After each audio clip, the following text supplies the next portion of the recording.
Good day, everybody. It is Friday, May 22nd, and we are on to the G's in my vinyl dive. It's predominantly one band, and it's definitely a prog rock leaning again. So we will jump in with the first couple. First up, Benny Goodman. A bit of a wild card in my collection. This is influenced from my days as a symphonic band / jazz band player when I was in high school. Again, full head of hair way back when. Guess Who? Mentioned about Burton Cummings earlier part of this week. Obviously his original stomping ground in the Guess Who. Gatto, classic Canadian, late 70s, early 80s. This one's 1981, Pretty Bad Boys. Then into the prog rock part of my G's. First one's Gentle Giant, a band that I've tried to get into. I don't love them, don't hate them. Trying really hard. It's what I'm listening to today. First one's a live album, and then Octopus, which is what I'm listening to at the moment. As a fun aside, this album itself needed a little TLC. The seam at the bottom needed some repair, so wood glue is your best friend, along with a couple of handy dandy clips. Back up, looking good again.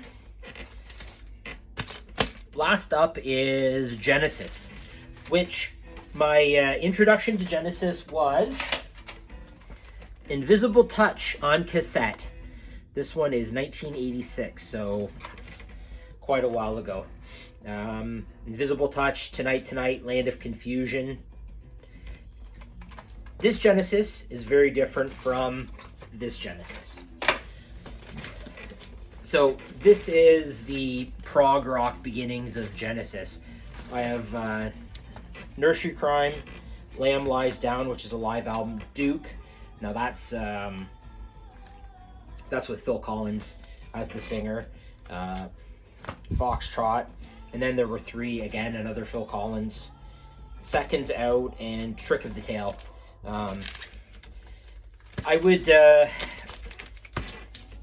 if I was going to pick a Genesis album, it would be either one of these two, Nursery Crime, Trick of the Tail. When it comes down to the best of early Genesis, these two take the cake, in my opinion.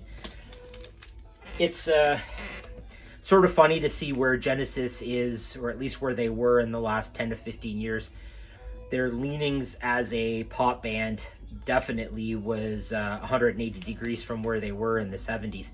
All you need to do is compare and contrast that early Genesis with Phil Collins as the lead singer versus something you could listen to from that later areas, like I Can't Dance, which, man, that's polar opposites from where they were.